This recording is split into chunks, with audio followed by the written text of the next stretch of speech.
Hello everyone. Welcome back to my channel. Today, I'm bringing you the next episode in the stormy story of LyTuDiep and CEO James. After days of going completely silent, James secretly traveled to Cambodia to handle some business and uncover the truth behind the unresolved mysteries. There, he tried to reach out to Diep again, but, well, life doesn't always go the way we want. Just when everything seemed to be settling down, a major incident happened. Something big enough to leave Diep shaken, James stunned, and the entire story taking a sharp, unexpected turn. So what exactly happened? Who's behind it? And will Diep receive James's important message in time? Watch today's video to catch the full story. Don't forget to like, comment, and subscribe so you won't miss the next episode. Early in the morning, the mountain village was still wrapped in a thin layer of mist, like a soft veil covering every rooftop and every leaf. The air was cool and fresh, the chill slipped through the seams of Diep's jacket, carrying the smell of damp earth and the faint fragrance of wildflowers left from the night before. Diep held little Nhi's hand as they walked along the narrow dirt path leading to school. Nhi kept running ahead, then running back, her tiny canvas shoes wet with morning dew, leaving adorable little footprints on the ground with every step. Her voice chimed out, clear as a baby bird's call. "Teacher Diep, is Uncle James coming back today?" Diep looked down at her, her eyes gentle as the morning mist. "Probably in a day or two. Do you miss him that much?" Little Nhi nodded instantly, her two pigtails bouncing with the movement. "Yes. I miss the most handsome uncle in the world." Diep let out a soft laugh. Children love with their whole heart, pure, simple, and without needing a reason. She gently patted the girl's hair, feeling her own heart soften. At the school gate, Diep guided her into the classroom. The teacher smiled in greeting, and little Nhi ran inside, not forgetting to turn back and wave enthusiastically. Diep stood there for a few seconds, making sure the little girl had settled in safely. Leaving the schoolyard, the first rays of sunlight pierced through the thinning mist, coating the ground with a soft, honey-colored glow. Diep adjusted the strap of her conical hat, then shifted the woven bamboo basket on her back, making it sit properly.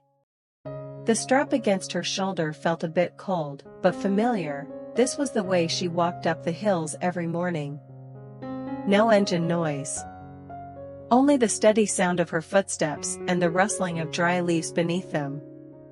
A gentle breeze drifted down from the mountainside, carrying the scent of ripe oranges. A familiar fragrance that made Diep pause for a second.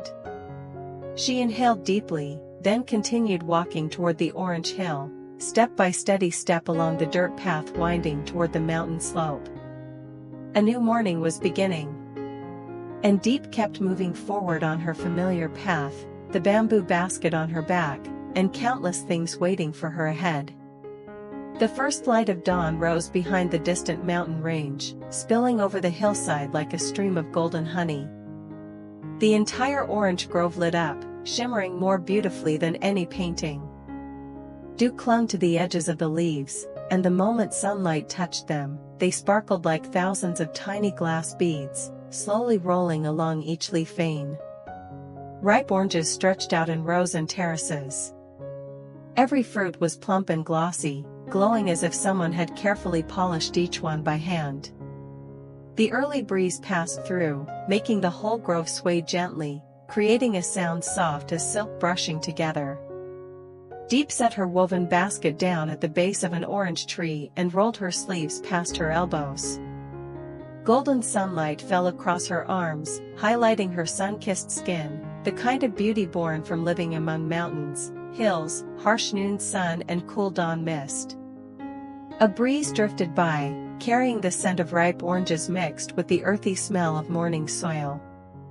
One deep breath was enough to lift the weight off her chest, leaving her light and unburdened. She reached out for the first orange. Smooth, round, firm yet tender. She twisted each fruit gently until the stem released, then placed it into the basket, delicately, as if she might hurt it. Each time 2 oranges touched, there was a soft clack, a sound strangely comforting in the quiet morning. In that stillness, it felt like the grove itself was breathing. Diep continued picking, her movements slow, steady, rhythmic. The sun climbed higher, spreading warm light across her shoulders, making loose strands of hair shimmer as the wind brushed past.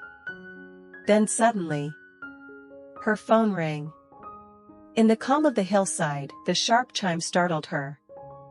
She wiped her hands on her pants and pulled the phone from her pocket. The screen lit up. Just one name was enough to soften her entire chest. James. Diep's lips curved as she picked up the call. James's voice came through, deep, warm, tinged with the weariness of someone working under the sun. "I'm checking the new hillside land. The fruits here are ripening fast. Miss you and little Nhi." Hearing that, Diep leaned back against the orange tree behind her, letting the cool bark press into her spine.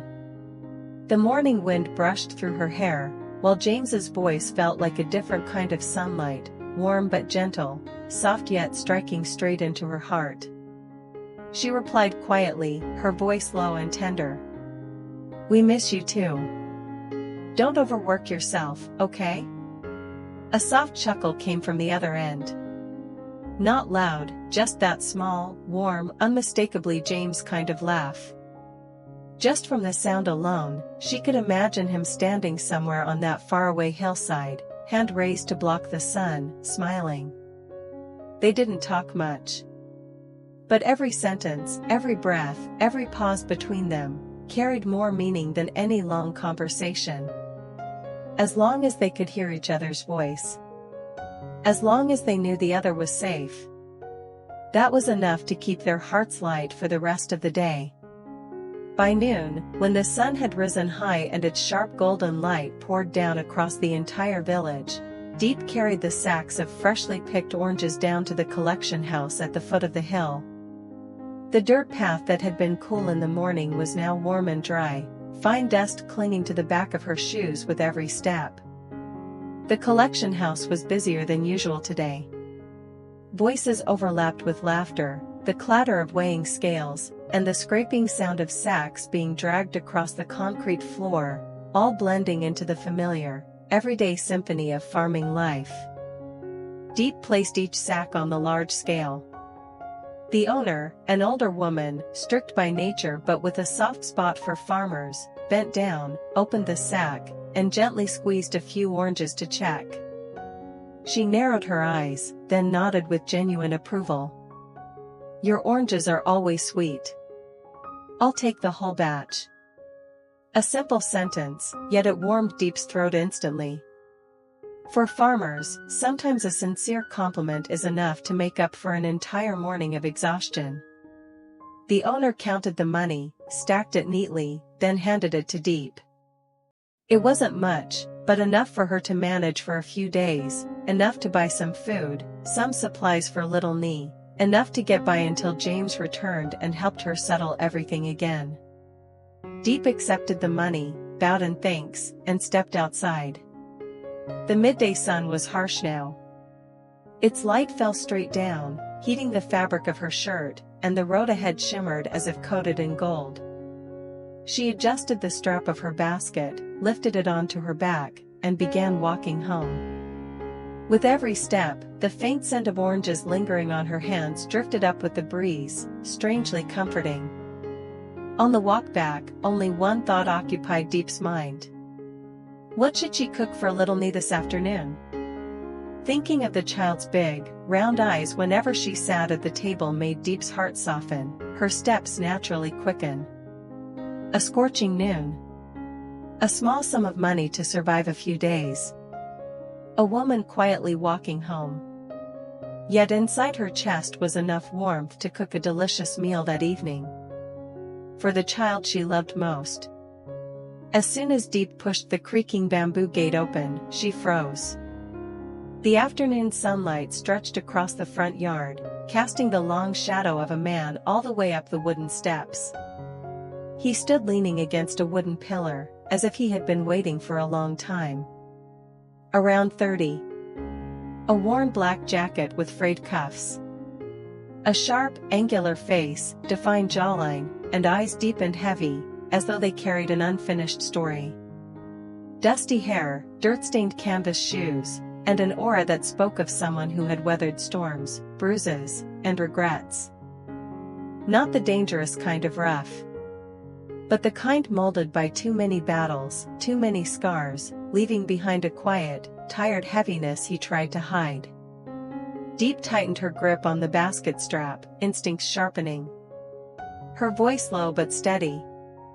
"What do you need from me?" The man didn't answer immediately. He shoved both hands into his jacket pockets and walked toward her. Slow, firm steps, unhurried, but waited. When only a few meters remained between them, he stopped and looked straight into her eyes. "I'm Fat.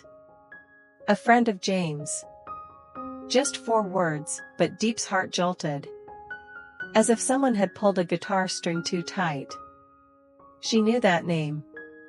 James had mentioned him before, not often, but enough to remember.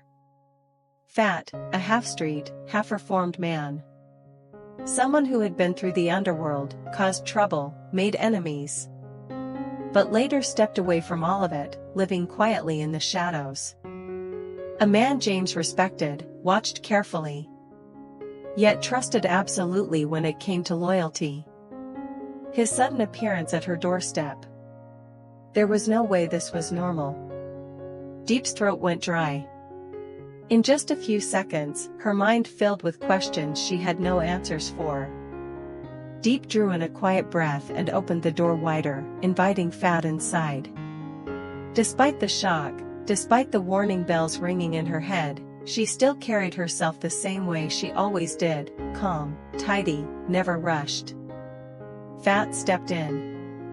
He was tall and broad-shouldered, yet his footsteps were light, almost soundless, as if he had long been used to moving without drawing attention. Diep poured him a glass of water and placed it on the table, then sat down across from him, keeping a safe distance. The house was small. The afternoon wind slipped through the wooden window frame, rustling the bamboo curtain, soft sounds, yet enough to make every nerve in her body tighten. Fat set the glass down, then stood upright, his dark, deep-set eyes locking onto hers. "I'll be straight with you. James's father hired me to tell you two to break up." The words landed on the wooden table like a heavy stone. Diep froze, her heart missing a beat. Her lips parted slightly, but no sound came out. Fat continued, his voice low, steady, free of threat, free of schemes, just raw truth. "I turned him down. But he'll find someone else. There are plenty of guys who'd take a few $100 million and go to jail for a couple of years. Plenty." A breeze crept through the doorway and brushed the back of Diep's neck, cold enough to raise her skin. The air inside the house thickened, heavy enough to make a person want to bow their head. But Diep didn't. She lifted her gaze, forcing her voice to remain calm. "So you want me to stay away from James?" Fat shook his head instantly, quick, decisive, as if he refused to let such a misunderstanding linger even for a second. "No. I want you to know what's coming. James is a good kid. But loving him, you'll suffer. And the more he loves you, the harder his life gets." Diep glanced at her hands for a moment, then quietly tightened her fingers, grounding herself, reminding herself to stand firm. When she looked up again, her eyes were different, clearer, steadier, unwavering. Her voice was soft, but every word sharp as tempered steel. "I'm not leaving James. We've been through too much. Whatever comes, we face it together." Fat fell silent. He stared at her for so long that Diep felt as if time had stopped. His gaze softened, not with pity alone, but with a mix of sorrow, respect, and something like regret for two young people fighting a battle far bigger than themselves. Finally, he spoke just one short line. "You're brave. Just like him." No extra words. No advice. No warning. Fat pushed the chair gently back, turned around, and walked toward the door. His footsteps on the dirt floor were faint, but to Diep, they felt like the quiet closing of a door leading into a dangerous world she was now stepping into. His figure slowly disappeared behind the trees, melting into the deep red of the late afternoon sun. The yard fell into a silence so complete she could hear the wind brushing through the bamboo hedge. Diep stood alone on the porch, her hand resting lightly on the wooden pillar. Her heart felt heavy, as if carrying stones, not from fear, but because she knew the real storm was coming. Night had fully fallen over the village. The small house lay in complete quiet, lit only by a faint warm glow from the lamp on the wooden table, just enough to see the way around without straining the eyes. A gentle night breeze rustled the bamboo curtain at the door, creating a soft, soothing sound like the mountains breathing in their sleep. Diep stepped inside, her legs heavy as stone after a long exhausting day. Her shoulders still carried the faint marks of the basket straps, and the scent of oranges lingered in her palms. But through all the busyness, one thought remained constant in her mind, the two people waiting for her at home, a tiny little child and a man far, far away. She opened little Nhi's door, and froze. The light spilled over a scene that softened her heart instantly. Nhi had fallen asleep at the table. Her small head rested on her arm, fine baby hair falling over half her face, lips slightly puckered, breath soft like a kitten purring on someone's lap. Beside her was an open box of crayons, a few scattered on the table, their tips worn down from her enthusiastic coloring. In front of her lay a freshly drawn picture. Clumsy lines, uneven colors, but heartbreakingly beautiful. Teacher Diep, James, little Nhi. The three standing close together, hands tightly clasped. Behind them was a sunlit house, blue skies, white clouds, just like a child's perfect dream. Diep stared at it, for a very long time. Her chest tightened for a moment, then melted into a quiet ache. She touched the edge of the drawing, brushing lightly over the still damp colors. Every crooked line felt like a small but sincere promise. Our family is waiting for Uncle James. Out there, so many storms, so many people trying to tear them apart, so many things she couldn't predict. But inside this tiny home, there was still a child drawing three people holding hands.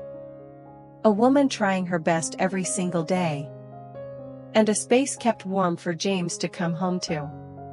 Diep bent down and gently pulled a thin blanket over Nhi's shoulders. Her fingers trembled, not from cold, but from an overwhelming tenderness. She leaned close, whispering softly, afraid to wake the child. "He'll come back to us. I'm not going anywhere." A quiet sentence, but sharp as steel. The words of someone who has chosen a path, and will walk it to the very end. A breeze drifted in from the orange hill outside, carrying the scent of ripe fruit, of sunlight still clinging to the leaves, of the fragile peace Diep was trying to protect for both herself and the child. And somewhere far away, in a foreign land, buried in pressure, work, and the schemes of others, James was gritting his teeth, pushing through every burden. All for the day he could return to the two small hearts waiting for him. In that little house glowing with warm light. Today's episode ends here. A little girl falling asleep over a drawing of her tiny family. A woman waiting in quiet. And a man far away fighting his way back home. The storms ahead are still long. Those trying to tear them apart haven't stopped. And the journey of James and Diep is only entering its most intense chapter. Will James make it back before the next big wave hits? Will Diep be strong enough to protect her little home? And that man named Fat. What secrets is he still keeping? Don't miss the next episode, it will be up tomorrow. And don't forget to subscribe and leave a comment to share your thoughts. See you all in the next episode. Xin chào tất cả mọi người đã quay trở lại với kênh của mình.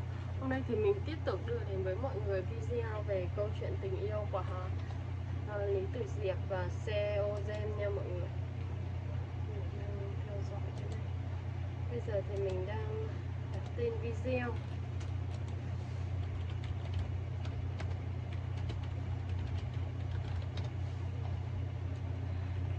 Mọi người hãy đăng ký kênh của mình cũng như là bật chuông thông báo lên để đón xem những video tiếp theo mọi người nhé.